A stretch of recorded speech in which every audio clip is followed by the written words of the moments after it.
There is a half-built 60-story skyscraper in Lower Manhattan that has a slew of drama surrounding it since construction started back in 2016. And as a result of this mess, we have a massive skyscraper along East River in the financial district that is just sitting there, half-built, collecting dust. The issues here start with your standard construction delays with tons of city citations, but then things took a darker turn when a construction worker fell from the 29th floor of the tower after not being properly harnessed in. And to top everything off, the lead contractor ended up walking from this job last year altogether after verifying that the building is actually leaning 3 inches to the north, so he wouldn't be able to safely proceed with the build. It should kind of go without saying that a skyscraper of this size that's starting to lean is no joke. Some of you guys probably have heard of the issues going on at Millennium Tower in San Francisco that's been sinking and tilting for years, which has caused panic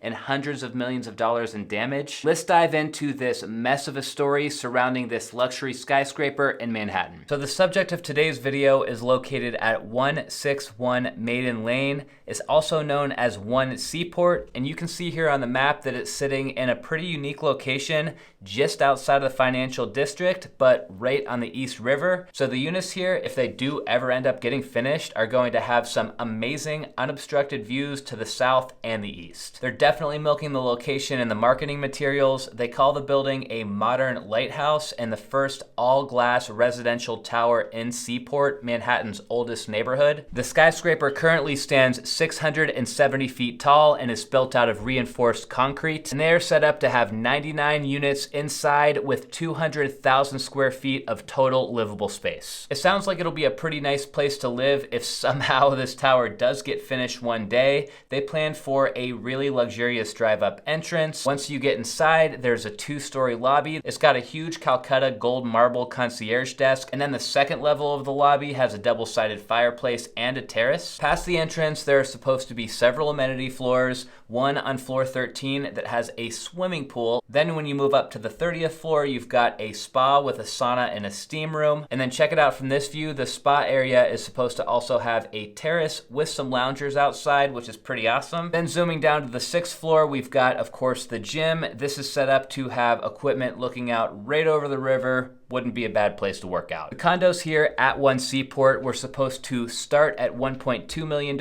and then they would go all the way up to $18 million for the penthouse units, but this was all before the tower started to lean in 2020. The timeline of this development can be summed up with just a few key dates. Lot prep started back in 2015, which is when the developers worked on the grading and the foundation that this skyscraper would eventually stand on. April of 2018 was actually the original scheduled completion date, which at that time they were nowhere near completion. The building topped out in October of 2018, and topping out is when a building in construction has officially reached its full height. Plus, this is right around the time when the developers were actually pre-selling some of the units in this tower and contracts were actually getting signed. This is pretty common practice for developers to pre-sell units in skyscrapers like this before the construction is actually finished. One of the people who was under contract to buy here signed her deal in October for her $4.6 million condo in 1 Seaport. She said when she took a hard hat tour of the construction site, she fell in love because the views were insane. In early 2019, things really took a turn for the worse because reports started to surface that the tower was starting to lean 3 inches to the north. This was obviously a huge red flag to everybody involved, from the developer to the lead contractor to the biggest lender on the deal to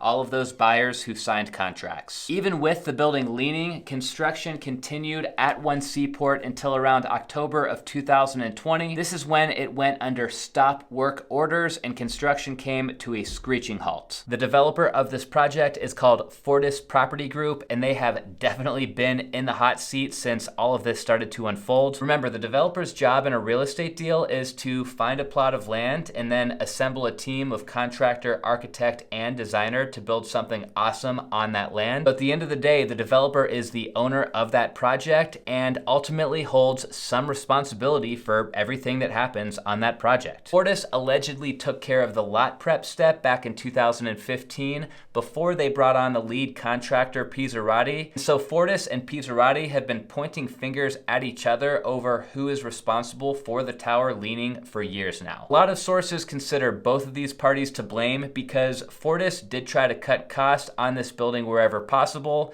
and then the contractor Pizzarati chose to hire non-union workers, which could have exaggerated problems that already existed here. It's hard to pinpoint exactly why this tower is leaning at this stage in the game. There's ongoing investigations there, but something tells me that it has something to do with the way that the foundation was built. We know for sure here that piles were not driven into the bedrock below this building, which is very similar to what caused the issues happening at Millennium Tower in San Francisco. See, most people consider the best way to make sure a skyscraper stands straight and strong is by drilling massive end-bearing piles into the bedrock under the building, especially when you don't have confidence in the soil that's under that tower. One Seaport is sitting on a lot that I would consider to be a little bit sketchy, and I think that you guys will agree with me here. See, some people don't realize this, but Manhattan is actually bigger than it was before it was originally developed. The city has done some expansions by land reclamation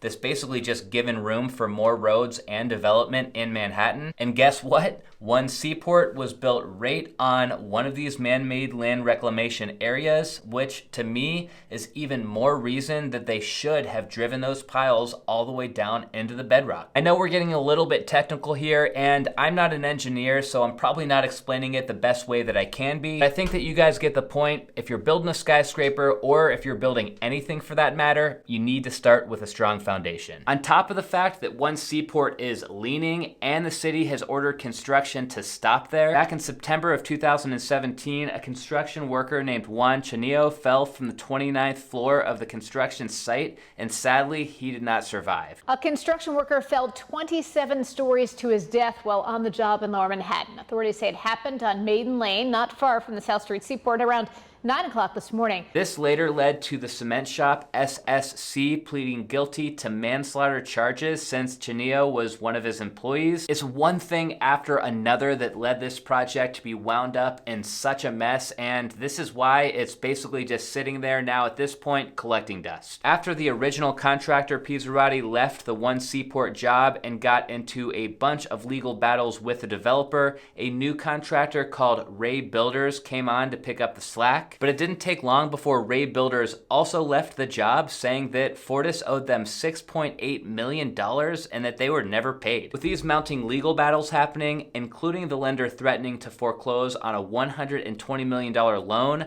the court put a receiver in place and approved another company called Engel Burnham Construction to take over once the whole leaning thing is sorted out. Out of the 99 apartment units that were supposed to be sold here, most of them actually had contracts as of just a few years back. But as of the last report, nearly every single one of those buyers have since backed out of their contracts, which puts this whole thing into an even deeper financial bind. I personally hope that this all gets resolved and they figure out a fix, because it does look like it's going to be an awesome skyscraper when it's done. Hill West Architects is behind the architecture here, and as you guys have seen in the video footage throughout today's episode, they did an awesome job with the architecture. And speaking of all that drone footage, I want to give a shout out here to a subscriber named John. He actually cruised down to One Seaport for me to grab all of that footage. I'll link to his Instagram down below. He goes by JV Drone. You guys should check it out. He does some awesome real estate drone work. I hope that you guys enjoyed today's episode. If you did, you know what to do. Hit the like button or let me know what you thought in the comments. I'll see you next time.